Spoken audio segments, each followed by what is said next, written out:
Hey guys, welcome back to Danger Planet. I'm here with Brady, and we're going to talk about his experience at Adepticon 2023, primarily around the Infinity game system.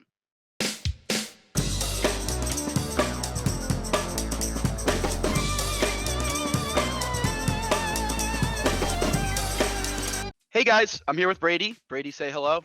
Hello. And as many folks know, Brady is our resident Horus Heresy expert, or one of them.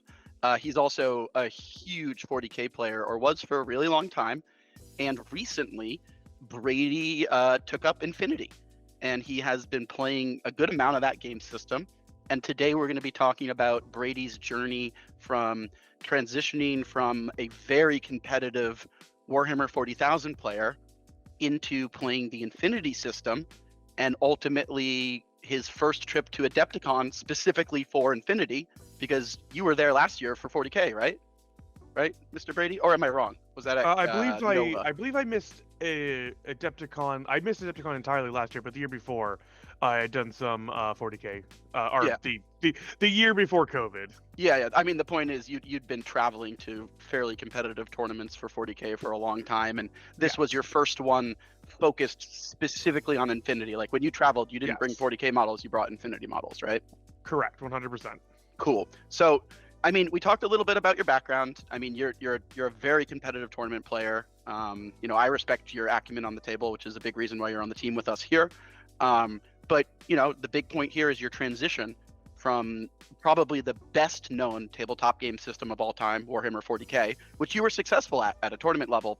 I mean, this is Brady had won Captain Con last year, had a lot of really good top tournament finishes. He plays in Tactical Tortoise's leagues online, plays on a lot of other leagues online. So Brady, why don't you tell us what it's like coming from the 40K system and going to the Infinity system? I mean, there had to have been some learning curves there. How did you end up doing that process? Why did you end up doing it? What's going on with that? Yeah. So Infinity as a game system is a lot tighter. The rules are free. So you have that regard. We'll kind of like I won't get into the nitty-gritty of the rules right now. The biggest difference that you're going to find coming from a 40k system, and I think what a lot of people will really like when they pick up Infinity the first time, is Infinity is at every point of the game interactive. I actually don't think I've seen a game that has more interactivity than Infinity. So you have games like Malifaux, which are, I go, you go, I activate a unit, you activate a unit, which Infinity is actually I take my whole turn, you take your whole turn. So it's gonna be weird for me to say I think it's even more interactive than a game like Malifaux. No, I agree Uh, with you, dude. but I but and the big oh, oh, sorry. I think what you're saying is so core to the point of the game system, and I don't think that's weird at all.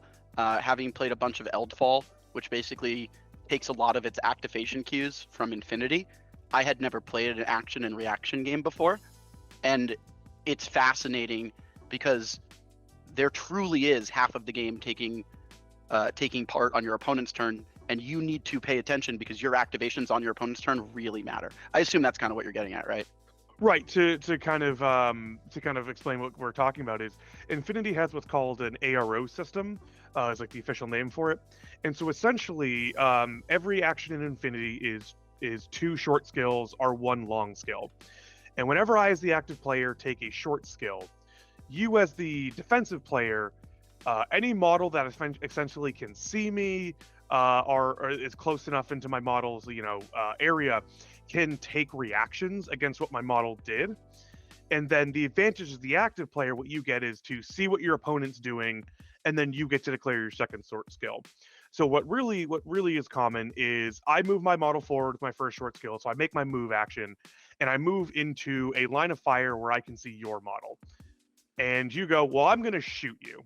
And I go, well, I'm going to shoot you back. And I have the active player have a slight advantage. I get slightly more dice because it's a bonus for taking the initiative. But you, as a defensive player, have probably put a good piece that is watching that line. And so I have had games where, in as the defensive player, as it's not my turn, I have done more damage to the opponent than they did to me.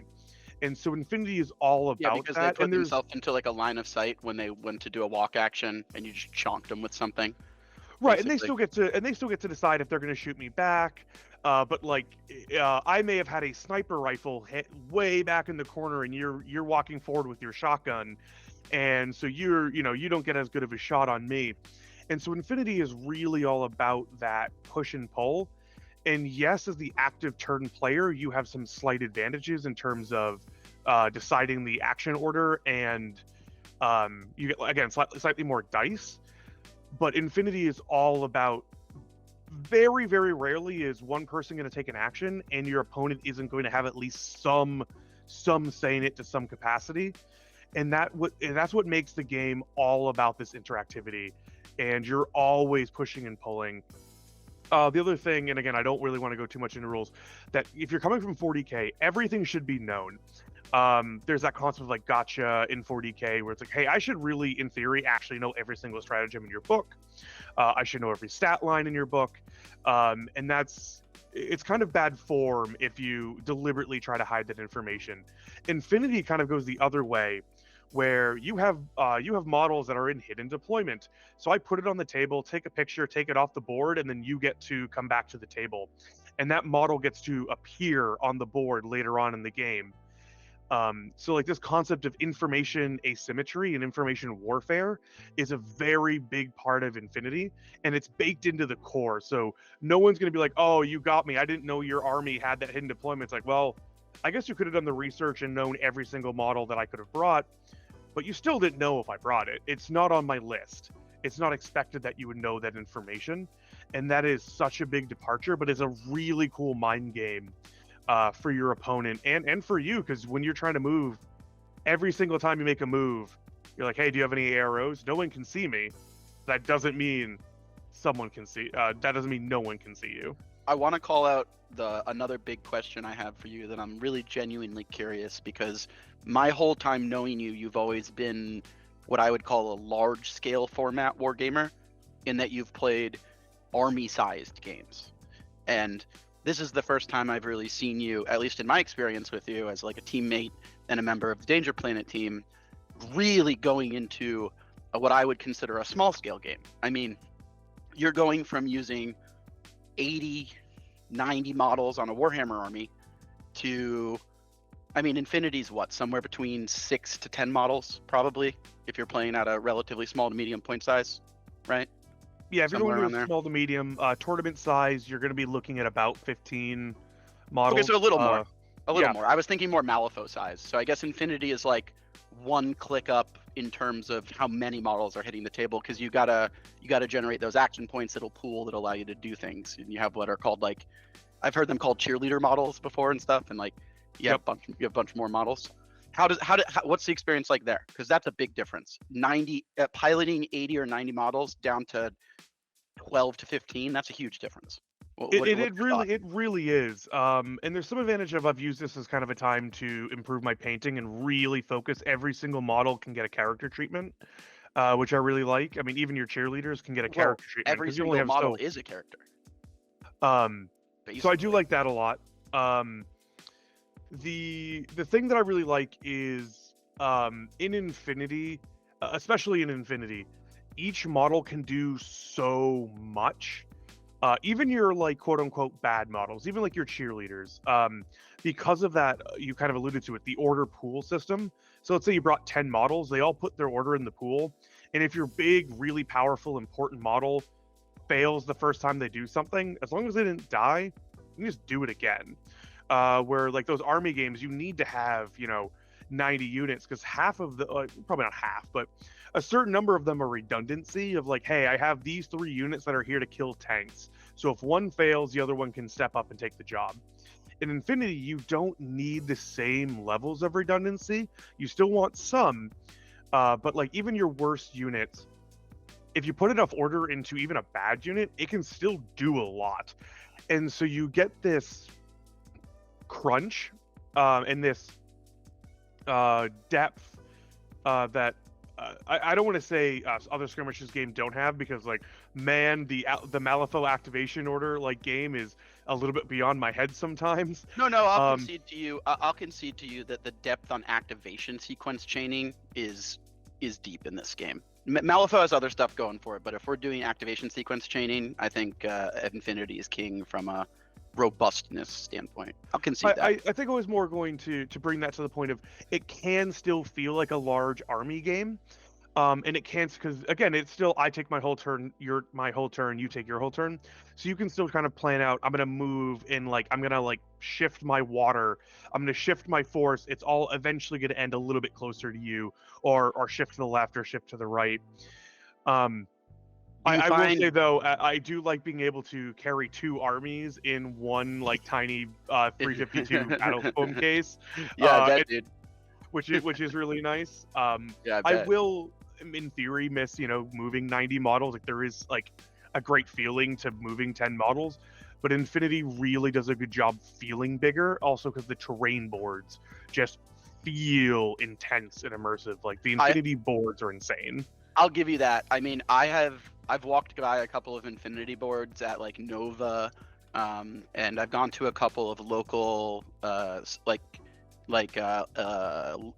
small local events that have multiple game systems, and I always end up walking by the Infinity board, and some of those are so cool because my perspective on playing a skirmish game is that I always feel that a really critical element of the skirmish game itself is the terrain, and people sometimes gloss over that or look over that, I think, and they'll just haphazardly throw whatever, and I always feel like, man, the terrain really makes the experience.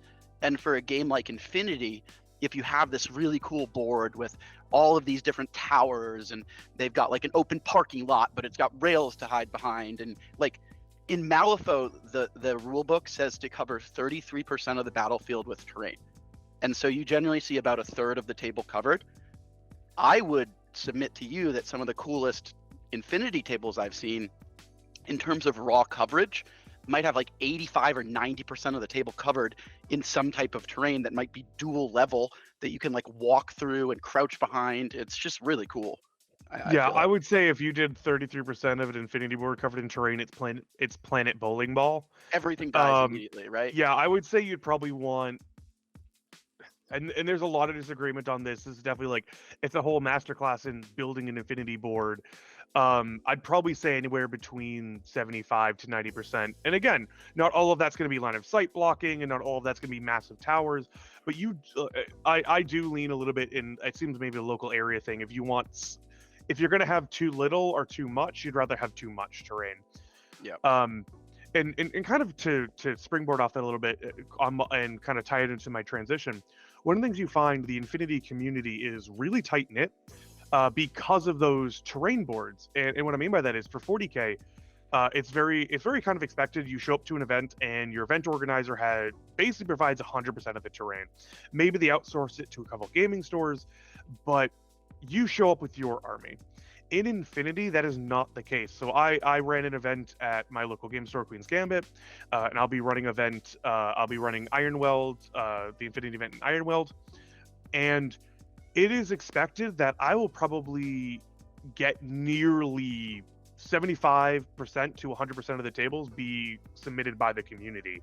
And that brings this like idea of like, no, we're all in this together. We're all here to have fun and play this game together. And part of that is, hey, that's my table over there. I'm not playing on it at all today, but that's my table. And I'm happy that I built something great for this community. And that is such a transition. And again, to kind of follow up on that, Corvus Belli is a really supportive company to their game. They absolutely love their game. Carlos, one of the main figureheads who does a lot of their press release and stuff, he was there at the tournaments at Adepticon. He was looking at our models. He was talking with us. He was joking around with the community.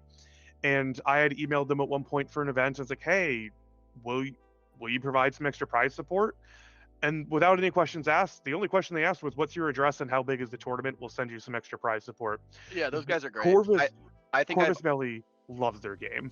Yeah, I think I've heard across the board from players that support them and play in the Infinity system that the vibe that I get from them is very similar to the vibe that I get from Weird, which is that it's a smaller company, but they have so much TLC for their game because they love it. and it's their primary system, and they just love to see people experiencing it, and you can sense that passion. Like, we're perfect transition, by the way, because we're about to talk about your Adepticon 2023 experience here. But like you said, you know, you're not going to see a Games Workshop primary developer or lead creative at Adepticon on the floor talking to people playing 40K. Like, that's just not going to happen, right? Whereas with Corvus Belli, you do. And I've seen that with Weird as well, which is pretty cool. So this was your first ever big tournament trip for Infinity, and it happened to be, I would say, probably one of the biggest conventions that happens each year. So tell us the story. How did you get wrapped up in your Adepticon trip? What were the events that you went to like? Did you have fun? How did it compare to Adepticons you've been to for 40K? You know, what do you think? Yeah, so I love Adepticon. I love Adepticon because it's all these different game systems, and it's also a heavy painting focus, so I went for a lot of painting stuff. But for my gaming, I still ended up doing 2 Infinity events. I did the doubles event and the satellite ITS event, which is, you know, the first, I believe it was the first satellite event, which is, if you win, it's kind of like GW, you win your golden ticket and you get the invitation to go to their main big event that happens once a year. So I did 2 events. So I played a grand total of 8 games of Infinity over 3 days. I was very tired. It was a lot of fun. Again, it's, as a smaller game, you see the same people a lot more often. You get to actually joke around with like the tournament organizers a little bit, and you get that smaller sense and that smaller community. Where 40K, I don't want to say is less of a community, because, like, man, I love the people in 40K. It's a great, you'll meet some amazing people, but having less people, you will recognize a person like, oh, I played them last round and they're 1 table over. Where the 40K tournament was, you know, over 100 people. That person you played last round is halfway across, like almost like half a football field away, so to speak.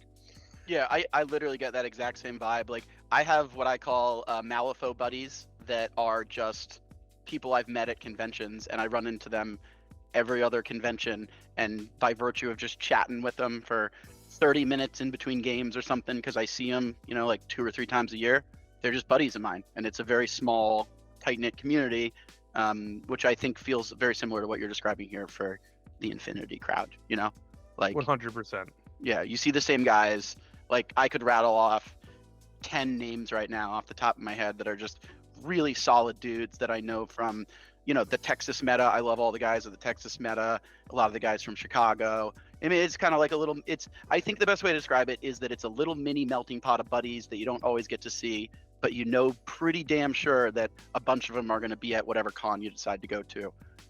You might not know exactly who, but you know you're going to run into 10 or 11 really solid familiar faces, you know, which I think is in my 100%. And in 40K, you're less likely to at least know, like, you know, unless, like, you know, like, oh, I'm friends with the Art of War crowd or something.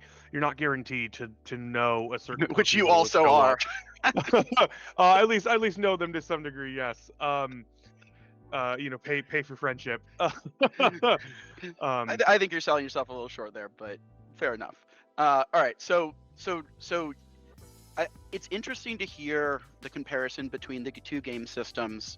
Do you have any big takeaways from playing 8 games of Infinity in a row? I mean, that's a hell of a lot of tournament Infinity. Any big takeaways that you might not have thought you were going to take away from the experience? Any surprises? Any shocks? Any big reveals on your end? I mean, this is your first time going, so must have something you learned, right? So yeah, the first one obviously is never be afraid to go to your event. You know, I played people who it's like, oh yeah, I play once or twice a year. I was not the only person there who was like, I'm on the newer end of the spectrum.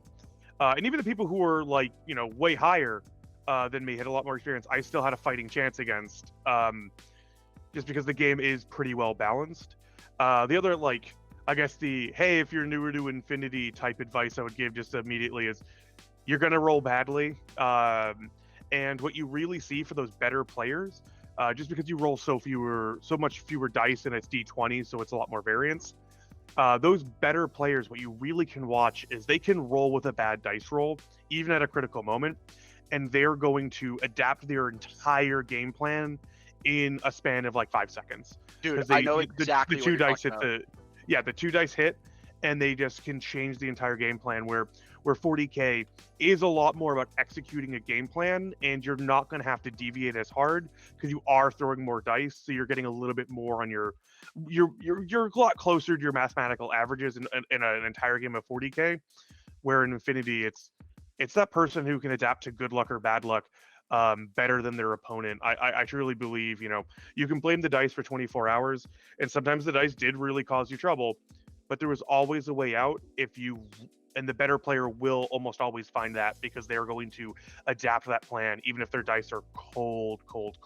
I literally watched Sam and Pope DARPA at the final table at Nova last year, and this exact scenario happened. And I was literally watching as the card flip, because it's Malifaux, right? So it's a card flip instead of a dice roll, as the card flip happened. And I watched Pope DARPA's like gears turn in his brain. And then like after like 5 or 6 minutes of just thinking, he was like, all right, I got this. And then just schwonkled Sam. It was pretty good. It was an exact moment like you're describing. Like some crazy anomaly happens because there's variance in the games that we play. And Pope is an exceptional player. He just sat there and he thought, and he was like, I need to change my game plan based on this. What I wanted to do for the rest of the game is no longer viable. How do I adapt and still win? And I think that's what you're saying, right?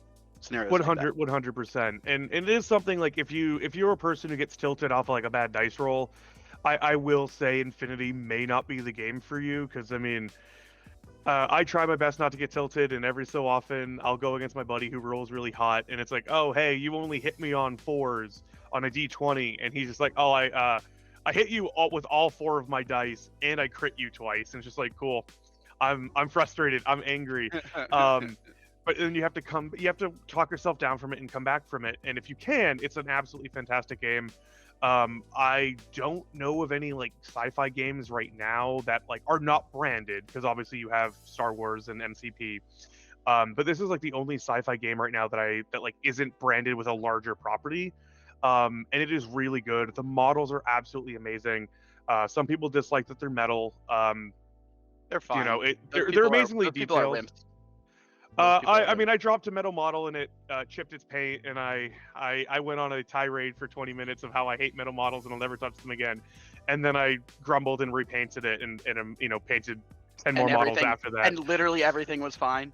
And literally everything was fine. Yeah.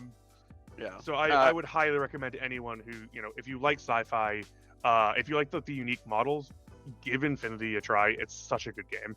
The vibe is sick. Like I was going through and choosing my factions like probably around December. I was looking really deeply into the game, and even though it's all sci-fi, they do a good job of having a distinct feel for each of these factions.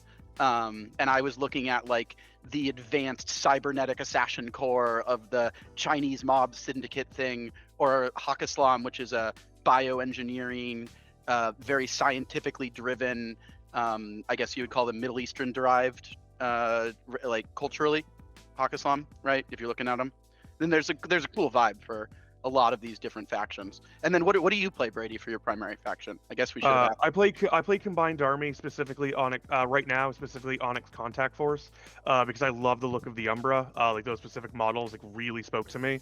I'll be picking up Shasvasti very, very shortly. But I love playing the bad guy, which is why I could play any faction in 40K. And why when I come to Infinity, I'm like, yep, give me the Combined Army. I want to play the evil aliens. They announced that we're maybe getting a fourth sectorial, which is kind of like their sub factions or armies of renown for 40K players, which for the Combined Army, which are their like naval fleet, which I'm very, very excited for. If the rumors are to be true, it's like crab type like tags and creatures. So I'm very, very excited for that. And the one last thing I want to kind of bring up of like to maybe pull 40K players in, something I love about Infinity.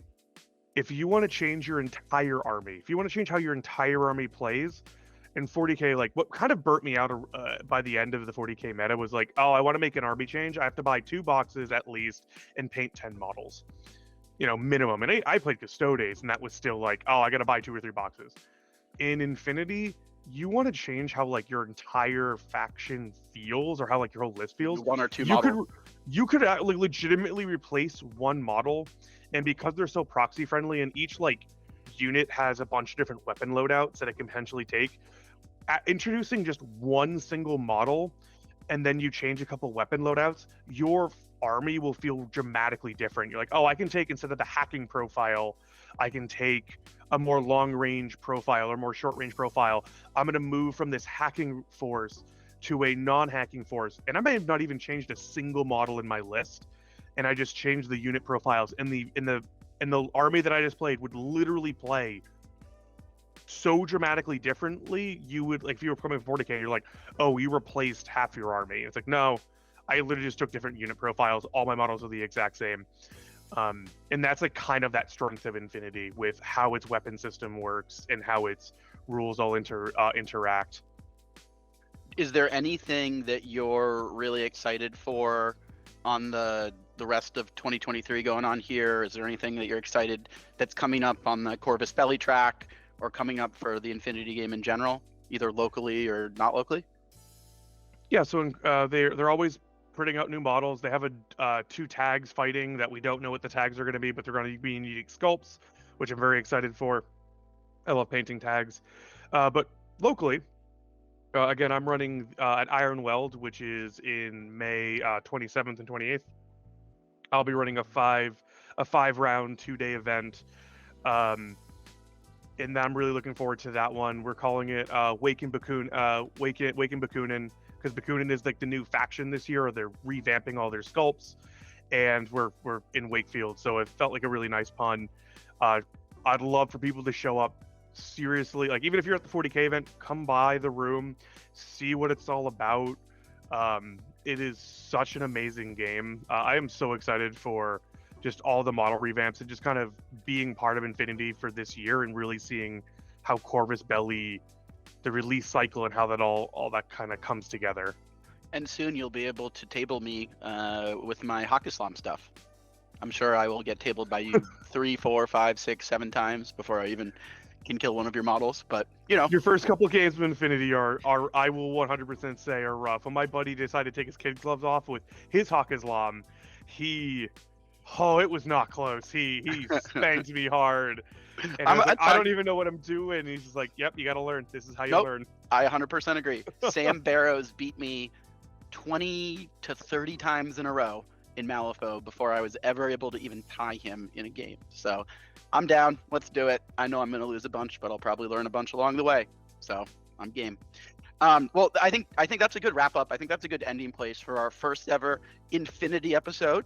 Congratulations, Brady, on transitioning to a fantastic game system. It sounds like you're having a lot of fun with it. Keep an eye on the channel, guys.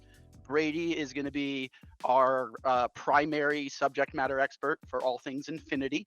And so we're going to be having pretty regular content coming out focused around Brady's play experience, specifically him piloting and navigating his journey as a competitive 40K player that has transitioned into Infinity, and the ins and outs of as he learns this game system and experiences the community.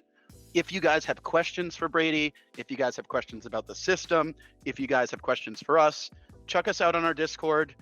Brady is the mod for the Infinity channel, as well as a mod just on the Discord.